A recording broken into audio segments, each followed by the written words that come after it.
Terbenturnya antara peraturan pemerintah dengan kesadaran masyarakat menjadi salah satu faktor yang mempengaruhi kegiatan yang berhubungan dengan rasa kemanusiaan.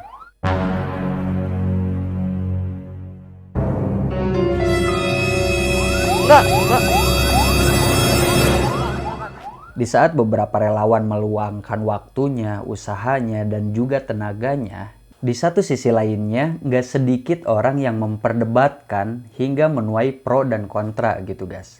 Nah, jadi kita harus mengikuti siapa nih? Aturan pemerintah atau rasa kemanusiaan?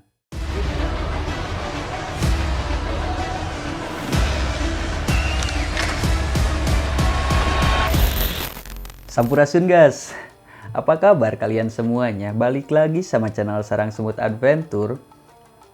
Sebenarnya sih saya udah lama gitu ingin membahas kegiatan ini bersama Kang Dani yang ya merupakan salah satu relawan escorting yang ada di Kota Bandung. Cuman sayangnya sampai saat ini belum ada kesempatan untuk ketemu langsung. Jadi ya mudah-mudahan abis video ini diupload kita ada kesempatan untuk ketemu dan bisa tanya-tanya langsung nih masalah escorting gitu. Oke guys, jadi beberapa hari terakhir itu sempat viral video driver ambulan yang membawa seorang pasien. Namun yang disayangkannya itu sebelum sampai ke rumah sakit itu sang pasien menghembuskan nafas terakhirnya karena ia nggak buru-buru mendapatkan penanganan medis. Kami tidak dibukakan jalan, tidak ada tim eskor. Pasien saya meninggal di atas mobil pengantaran dari Talasalapan menuju RS Daya, meninggal di Urip. Dan dalam videonya sang driver menceritakan bahwa mobil ambulan tersebut sempat tertahan kemacetan. Ditambah nggak adanya para relawan escorting yang biasanya membantu mereka. Semenjak terjadinya penilangan pada para relawan escorting di salah satu kota besar yang ada di Indonesia pada akhir tahun 2021 lalu. Nah guys, mengutip dari penjelasan Pak Aryo Wiono sebagai Kepala Subdirektorat dan Pembinaan Penegakan Hukum di Telantas Polda Metro Jaya, jadi masyarakat sipil biasa itu dilarang untuk mengawal ambulan gitu. Karena tugas pengawalan adalah kewenangan polisi. Jadi tugasnya polisi gitu. Nah, terus prosedurnya kayak gimana gitu? Soalnya ya dalam keadaan genting itu dalam keadaan darurat, ya kita itu biasanya berharapnya mana sih yang lebih cepat gitu. Yang penting si korban ini, bukan si korban sih. Yang penting si pasien ini bisa dengan cepat diberikan penanganan secara medis gitu. Nah, kalau kita perhatikan, apakah polisi yang mengawal itu selalu standby di beberapa titik yang menjadi perlintasan mobil ambulan gitu yang menuju rumah sakit? Nah, yang saya tahu sedikit-sedikit sih, para relawan itu biasanya standby entah itu di rumah sakit atau misalkan di jalan gitu. Jadi para relawan itu ada yang standby gitu, entah itu by call atau misalkan standby langsung di lokasi gitu. Nah makanya saya itu lebih cocoknya itu kayaknya bertanya langsung ke Kang Dani gitu. Ya semoga lah nanti bisa ketemu sama Kang Dani dan tanya-tanya langsung gitu. Nah guys, jadi hal yang mendasari para polisi melakukan penilangan pada saat relawan melakukan escorting, pengawalan.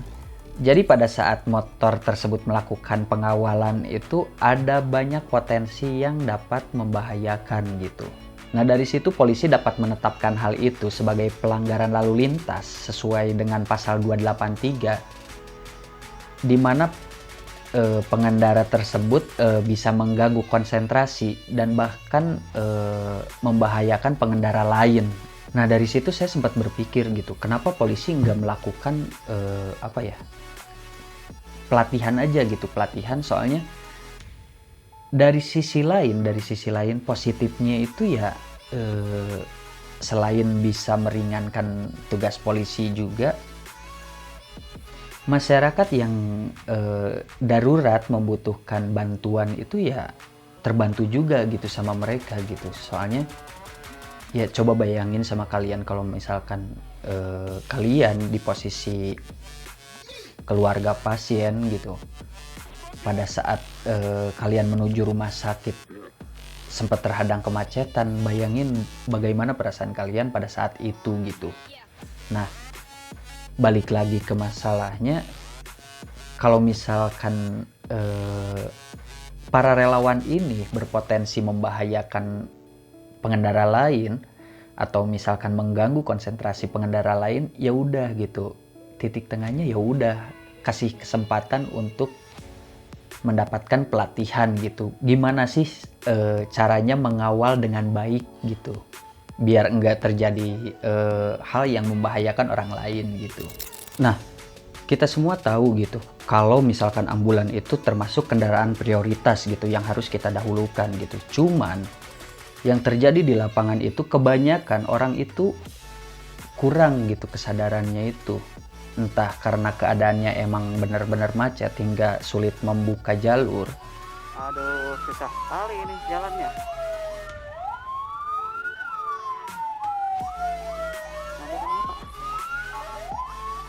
Tapi di satu sisi lainnya ada orang yang sengaja menghalang-halangi ambulan gitu, menghalang-halangi jalur ambulan gitu untuk lewat gitu.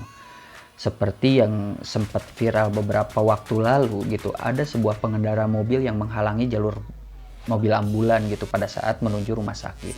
Video supir expander mengacungkan jempol ke bawah kepada ambulans di belakangnya. Dari informasi yang dihimpun, peristiwa itu terjadi di dekat Terminal Jati Jajar, Jalan Raya Bogor, Cilodong, Depok, Jawa Barat. Nah, dari situ peran relawan sangat dibutuhkan gitu, sangat bisa diandalkan gitu. Nah guys, jadi kalau tadi itu menurut pandangan hukum gitu. Nah, gimana sih pandangan masyarakat gitu? Ya terutama bagi masyarakat yang mendapatkan dampak positif dari para relawan ini gitu. Nah guys, jadi menurut beberapa masyarakat, mereka beranggapan ya para relawan itu kehadirannya sangat dibutuhkan gitu, terutama bagi mereka yang membutuhkan tenaga mereka gitu, karena ya kita tahu gitu yang standby saat ini biasanya para relawan ini gitu. Nah dari situ ya saya mikirnya kenapa mereka punya peran besar gitu untuk hadir membantu masyarakat yang sedang membutuhkan, karena ya saya rasa mereka itu hadir di tengah-tengah kesadaran masyarakat yang kurang gitu mengenai prioritas kendaraan ini gitu, ambulan itu.